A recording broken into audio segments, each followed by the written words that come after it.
আমাৰ প্ৰাণৰ শিল্পী জুবিন গাৰ্গৰ নশ্বৰ দেহ চাবৰ কাৰণে সৰুসজাই ষ্টেডিয়ামত কিদৰে মানুহে ভিৰ কৰিছে, অসমৰ শদিয়াৰ পৰা ধুবুৰীলৈ কিদৰে মানুহ আহিছে, আপোনালোকক নতুনকৈ কোৱাৰ প্ৰয়োজন নাই। আপোনালোকে দেখি আহিছে, দেখা পাইছে। সমগ্ৰ অসমৰ ধৰ্মীয় অনুষ্ঠানত মন্দিৰ, মছজিদ, গীৰ্জা সকলোতে জুবিন গাৰ্গৰ কাৰণে প্ৰাৰ্থনা কৰিছে। ইতিমধ্যে আপোনালোকে গম পাইছে, খোজে খোজে শ্ৰদ্ধাঞ্জলি অনুষ্ঠান প্ৰতিটো গুৱাহাটী মহানগৰীকে ধৰি শদিয়াৰ পৰা ধুবুৰীলৈ গাঁৱে ভূঞে সকলোতে জুবিন গাৰ্গক শ্ৰদ্ধাঞ্জলি দিবৰ কাৰণে মানুহ ওলাই আহিছে। এয়া কিন্তু স্বতঃস্ফূৰ্ত, এয়া কোনো কাৰো হেঁচা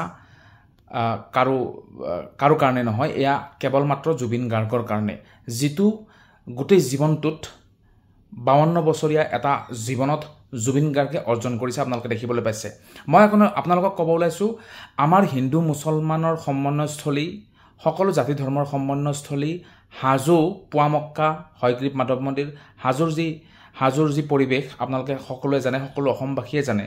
হিন্দু মুছলমান বিভিন্ন জাতি ধৰ্মৰ সমন্বয়স্থলী বুলি কোৱা হয় হাজোক। হাজোৰ পুৱামক্কাত আজি ৰাতিপুৱাৰ ভাগত দেখা পোৱা গৈছে, হাজোৰ পুৱামক্কাত জুবিন গাৰ্গৰ কাৰণে দোৱা কৰিছে। কেৱল এয়াই নহয়, মন্দিৰ, গীৰ্জা সকলোতে জুবিন গাৰ্গক শ্ৰদ্ধাঞ্জলি জনাইছে, সকলোকে জুবিন গাৰ্গৰ কাৰণে প্ৰাৰ্থনা কৰিছে। তেওঁৰ বিদেহী আত্মাক চিৰশান্তিৰ কাৰণে সকলোৱে প্ৰাৰ্থনা কৰিছে। আপোনালোকক আমি পৰহি দেখুৱাইছোঁ, বুঢ়া মছজিদৰ চৌহদত মায়াবিনী ৰাতিৰ বুকুত গাই শেষ শ্ৰদ্ধাঞ্জলি জ্ঞাপন কৰিছে। এখন মাদ্ৰাছাত আপোনালোকে দেখিবলৈ পাইছে, মাদ্ৰাছাৰ ছাত্ৰসকলে কিদৰে জুবিন গাৰ্গৰ এটা গীত বজাই কিদৰে শ্ৰদ্ধাঞ্জলি জ্ঞাপন কৰিছে, এয়া আপোনালোকে সকলোৱে প্ৰত্যক্ষ কৰি আছে। 23 ছেপ্টেম্বৰত জুবিন গাৰ্গৰ অন্ত্যেষ্টিক্ৰিয়া সম্পন্ন কৰা হ'ব সোণাপুৰত। আপোনালোকে দেখিবলৈ পাইছে, আমি পূৰ্বৰ ভিডিঅ'সমূহত আপোনালোকক দেখুৱাই আছোঁ। এয়া আজিৰ দৃশ্য হাজো পুৱামক্কাত আপোনালোকে দেখিবলৈ পাইছে। পুৱামক্কাত ইছলাম ধৰ্মাৱলম্বী লোকসকলে দোৱা কৰিছে, জুবিন গাৰ্গৰ বিদেহী আত্মাৰ শান্তিৰ বাবে দোৱা কৰিছে। কোনে কেনেকৈ দোৱা কৰিছে, কোনে ক'ত প্ৰাৰ্থনা কৰিছে, কোনে কেনেকৈ শ্ৰদ্ধাঞ্জলি জনাইছে, এয়া সামাজিক মাধ্যমত এতিয়া চাৰিওফালে আছে, আপোনালোকে দেখিবলৈ পাইছে।